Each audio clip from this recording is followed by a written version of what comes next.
खुशबू सिंह। खुशबू जी, आप कहाँ से हैं? यूपी अलीगढ़ उत्तर प्रदेश से जी। संत रामपाल जी महाराज से नाम दीक्षा आपने कब ली? 2013 में। संत रामपाल जी महाराज से नाम दीक्षा लेने से पहले क्या आप कोई भक्ति साधना भी करती थी? हाँ जी, हमने गुरमीत राम रहीम से नाम ले रखा था और उन्हीं की भक्ति करते थे और बाकी जितने सब भी देवी देवता हैं उनकी भी भक्ति हम करते थे। लेकिन इसलिए खुशबू जी, संत रामपाल जी महाराज से नाम दीक्षा लेने के बाद क्या आपको लाभ भी प्राप्त हुए? हाँ जी, सबसे पहला लाभ तो मेरा ये था कि आध्यात्मिक लाभ हुआ मुझे। फिर दूसरा लाभ जो मेरी मतलब परेशानी थी, जैसे मैं पागल हो गई थी, सबको मारती थी, पीटती थी, किसी को भी सिर अपने दीवार में मारा करती थी बहुत खतरनाक तरीके से। तो मैंने जैसे ही संत रामपाल जी महाराज से नाम उपदेश लिया उस दिन के बाद मतलब मैंने सबको मारना पीटना बंद कर दिया। फिर 1 महीने बाद मेरा भाई, मेरी सामने मतलब आंटी रहती हैं वो और मेरी मम्मी और हम लोग गए संत रामपाल जी महाराज के आश्रम में। तो वहाँ पे आशीर्वाद मतलब दे रहे थे संत रामपाल जी महाराज। तो जैसे ही संत रामपाल जी महाराज ने मेरे सिर पे हाथ रखा तो मतलब मुझे उस टाइम पे ऐसा लगा था जैसे मेरे शरीर में से कुछ निकल के गया है, मतलब एकदम हल्का सा और बहुत ही ज़्यादा मतलब मैं ऐसा फील कर रही थी कि अब तो मैं बिल्कुल ठीक हो गई। तो फिर जैसे मैं मतलब मेरी मम्मी मुझे देख रही थी, मैंने बोला कि मैंने तो संत रामपाल जी महाराज से आशीर्वाद ले लिया। मेरा जिस टाइम पे मैंने आशीर्वाद लिया था उस टाइम पे मेरा चेहरा मतलब टेढ़ा था। गुरुजी ने मेरे सिर पे जैसे ही हाथ रखा वैसे ही मेरा जो मतलब फेस था वो ठीक हो गया और मुझे मतलब लगा कि हाँ अब मैं ठीक हूँ। फिर मैं अपनी मम्मी के पास गई तो मम्मी ने बोला आशीर्वाद मिल गया कि हाँ जी मिल गया। तो उस दिन के बाद मैं आज तक ठीक हूँ संत रामपाल जी महाराज की दया से। संत रामपाल जी महाराज की दया से फिर मुझे एक और लाभ हुआ कि मुझे थायराइड हुआ था। 15 दिन तक मेरी दवा चली, मुझे कोई भी आराम नहीं था, कुछ भी आराम ही नहीं हो रहा था। मैं दवा तो खा रही थी लेकिन मुझे डर था, पता नहीं क्या हो गया, मेरे को कोई आराम नहीं मिल रहा। उसके बाद 15 दिन बाद जब 16वें दिन मैं अपने चाचा के बेटे के लिए हॉस्पिटल लेके गई, मम्मी भी मेरे साथ थी, तो डॉक्टर ने बोला कि आपको एडमिट होना पड़ेगा। तो मैं डर गई, मैंने कहा एडमिट होना पड़ेगा, मेरे तो एग्जाम है, मैं एडमिट नहीं हो पाऊंगी। कि आप एडमिट उसकी बात कर रहे हो एग्जाम की, आपकी जान खतरे में, आपकी बीमारी पता नहीं चल रही और आपका वेट लेस होता जा रहा है। मेरे में उस टाइम पे 27 kg वेट था।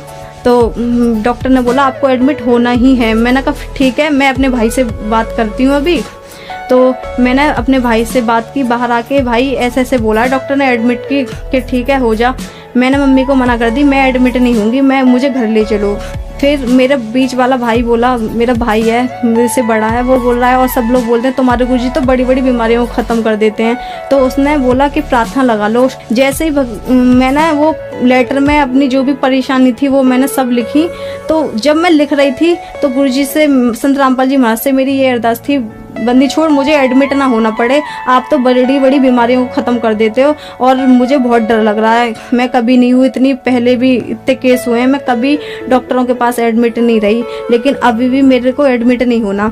तो मैं लिखते लिखते बस इतनी सही हो गई थी उस टाइम पे मैं कि ये हो रही थी कि मैं बैठ सकती हूँ। अब जहाँ मुझे खड़ा नहीं हुआ जा रहा था वहाँ मतलब मैं सब कुछ कर रही थी, खाना पीना भी खा लिया मैंने, वो लेटर लिखते कहते हैं। फिर यहाँ पर गुरुजी ने मुझे दर्शन दे दिए थे कि मतलब आशीर्वाद दिया, गुरुजी सत्संग कर रहे हैं और मुझे आशीर्वाद दिया और मैं उसी टाइम पे ठीक हो गई। और अभी तक मैंने कोई थायराइड की कोई भी दवा नहीं खाई, एक टैबलेट नहीं खाई, अब मुझे कुछ भी प्रॉब्लम नहीं है थायराइड की। अब मैंने टेस्ट भी कराया, मुझे कोई बीमारी नहीं है। डॉक्टर मानने को भी तैयार नहीं हो रहा था कि मतलब तुम ठीक कैसे होगी, ऐसा क्या खाया है। मैंने कहा कुछ नहीं खाया और मैं आपको क्या बताऊं, हमारे गुरुजी हैं ऐसे ऐसे, और उनका बस मैंने मतलब अरदास की और आज मैं ठीक हूँ गुरुजी की दया से। और संत रामपाल जी महाराज से नाम उपदेश लेने के बाद मैंने ITI का फॉर्म भरा था, तो मैं टेस्ट देने नहीं जा पाई, मेरे भाई का एक्सीडेंट हो गया। फिर क्लास की बारी आई तो भी मैं मतलब नहीं जा पाई क्योंकि उस टाइम पर मेरा भाई बेड रेस्ट पे था, तो नहीं जा पाई। लेकिन मेरे उस टाइम पे मन में ये थी कि गुरुजी बोलते हैं बेटा आपका काम है भक्ति करना, बाकी सब तो भगवान संभालते हैं। तो मैं उस टाइम पे ये सोच ही रही थी कि मतलब गुरुजी करेंगे, अगर गुरुजी को करानी होगी ये तो मेरी करा देंगे। कि मेरे मन में ये थी कि मुझे करनी है, गुरुजी बस तुम जानो वो कैसे करनी है। जब मतलब एग्ज़ाम की बारी आई तो भी नहीं जा पाई, टेस्ट की हुई तो भी नहीं जा पाई।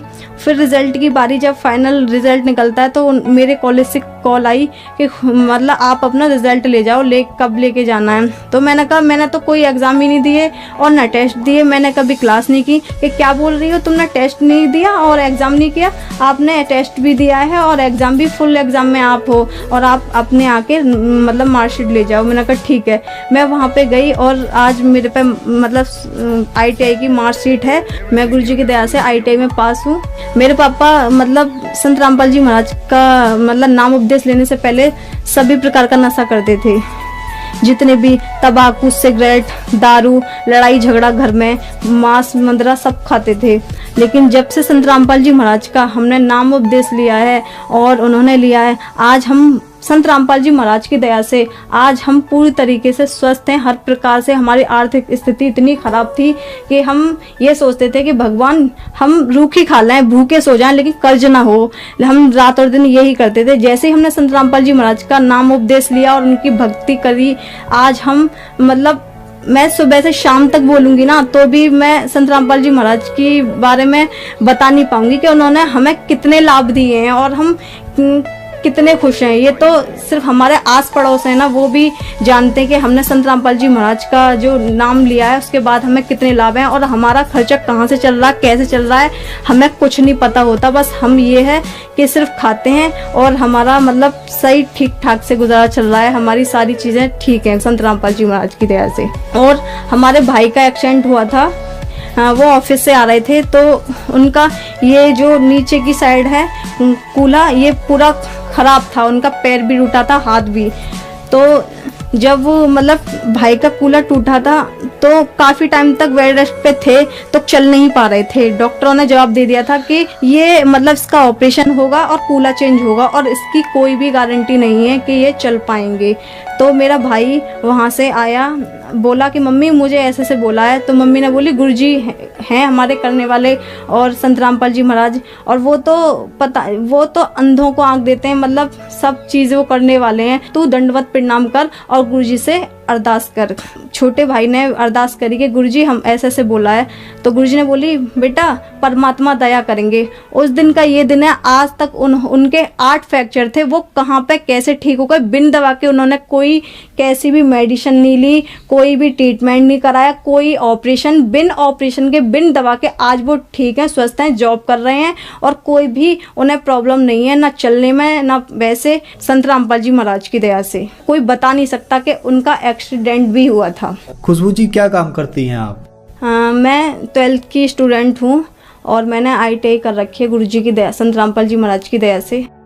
खुशबू जी आप 12th की स्टूडेंट हैं और आपने संत रामपाल जी महाराज से नाम दीक्षा ले रखी है। कुछ लोगों का मानना है कि संत रामपाल जी महाराज से उनके अनुयायी अंधश्रद्धा के तहत जुड़ते हैं, क्या यह बात सही है? जो लोग ये बोलते हैं कि अंधश्रद्धा से जुड़ते हैं, उनके लिए मैं ये कहना चाहूँगी, आज की डेट में ना सभी एजुकेटेड हैं।